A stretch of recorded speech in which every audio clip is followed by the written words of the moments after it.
Honestly, this film was so deep, I felt like I'd been gutted by the end of it. Not literally I was gutted and I felt like, oh no, something's wrong. I felt like a butcher had literally gutted me from the inside. That's how I felt. So yeah, as you can tell from that incredibly positive, eccentric, fun intro, this film was incredibly sad. It was a bit depressing. It was full of feels, and honestly, this guy in this film, Hugh Jackman here, over here, was chopping off hands, legs, arms. Does heads? I said heads. Yeah, they just seem to be flying in this film. They literally couldn't care less about the kids, which is fine because it's an R-rated film.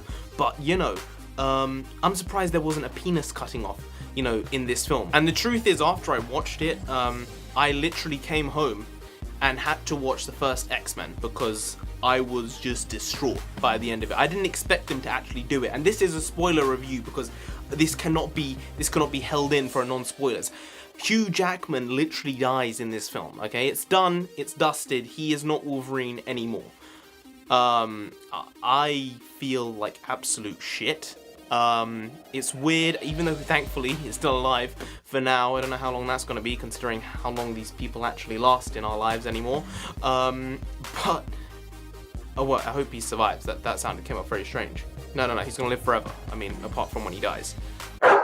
And even though it was an incredibly depressing film, it was still an incredibly good film. Now, it's not a film I'm going to revisit anytime soon. I'm probably not going to see it another time in the cinema. Maybe in a couple of months or a couple of years I'll watch it again, but it's just so heavy. Like, it's someone who you've grown up with, and it's that weird feeling. I felt that with Paul Walker, except he really died in real life. Again, I'm getting back to this death thing. This is just too much. But if you're going into this film thinking it's an X-Men film, don't, because that's completely wrong, and you will come out thinking, well, you'll be thinking, I just witnessed a very good film, but you're not going to be coming out thinking that's what I went in to see.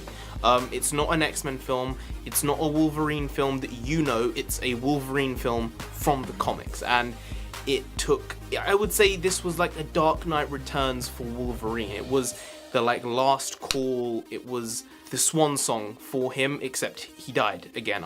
He died, yeah. And the thing is, yes, he died. There was the villain in it, X-24, which was him. I'd love to see the background of how they made this film, because some of the action scenes were so intense between him and his clone that how that worked out would just be incredible to see in behind the scenes and stuff like that. But they could have just kept him alive, because he could have been leading the New Mutants. X-23, I haven't even mentioned X-23. X-23 was freaking amazing. This is such a disjointed review because I have no idea what to say, because my mind is just regurgitating garbage right now. I'm giving you verbal diarrhea.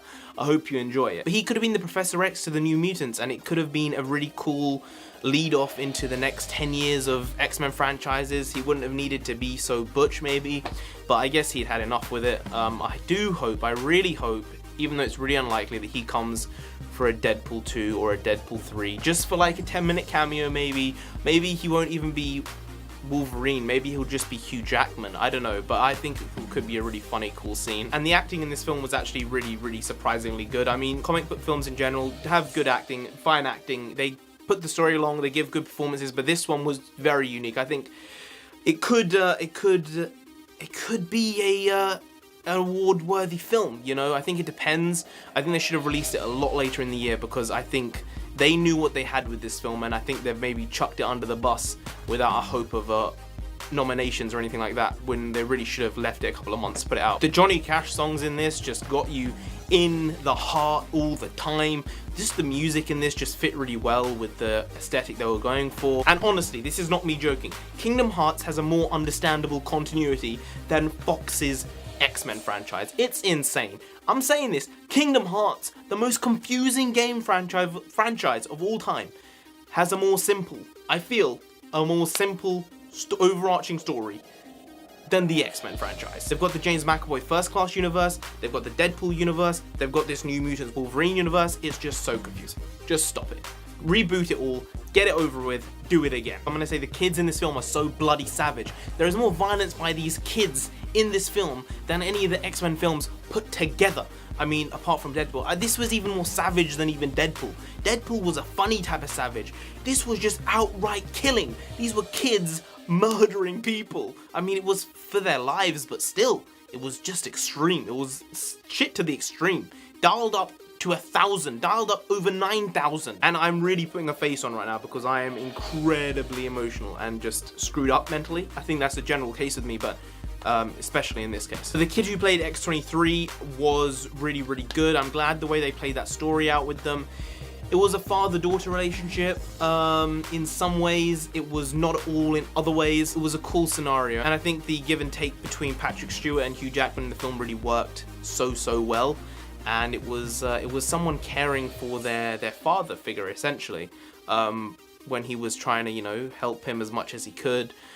I don't know, there was something, for me personally, there was something to it. Some of the scenes they had were incredibly touching. I am going to say this, there were some pretty slimy plot holes in this. Not plot holes per se, just convenient ticks that happen in the film to help get it in the direction it went. Like the fact where Caliban was there and Boyd Holbrook's character had been knocked out by X-23 right at the beginning, essentially the first half an hour, and Wolverine told Caliban, a guy who doesn't like the sun, to go and drop him off and kill him in a pit somewhere, 25-30 minutes car ride away. Why would you give that to someone who is inept to doing that, really? Why wouldn't you just kill him there and then? You've showed in the film for the first 20 minutes, you're just killing people left, right, and center.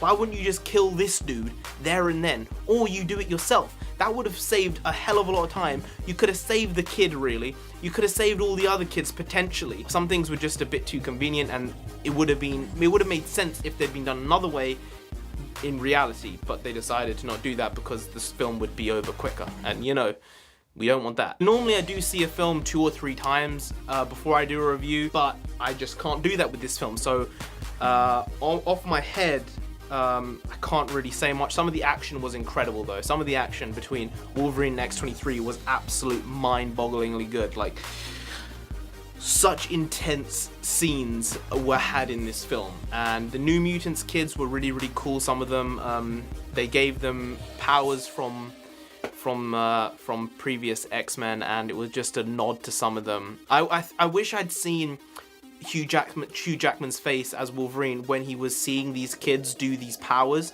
because some of them would have just maybe reminded him of people who had been in his family, I guess. But you didn't really get to see that. I think that could have been quite a cool thing. There were a few things which could have been done better, but very few things could have been done better. So I think I'm going to give this film an excellent 8.5 out of 10. I'll say this if I haven't said it again. This is an incredibly gory film, so if you're not good with blood, which I am not, if you're not good with queasiness, which I am not, then don't see this film. Really don't do it to yourself. I almost started crying, not from the gore again, it was from the feels at the end of the film. But there was a lot of gore in this film, and I almost couldn't handle it. Like, I would say I didn't handle it, actually, to be honest with you. But anyway, guys, if you did enjoy this video, please do like, share, comment, and subscribe to the channel down here. If you didn't, then Logan himself is gonna come after you. You don't want that. He is a berserker monster. Actually, I wish I'd seen the berserker a bit more intense in this film. Maybe I'm just expecting the comic book incarnation to literally come onto the screen, but he will come after you anyway, and he's savage enough as he is, I guess, and you don't want that, so just subscribe anyway. I've been NarendraTheComic, you have been great, and I'll see you next time. Do subscribe. Skadoosh.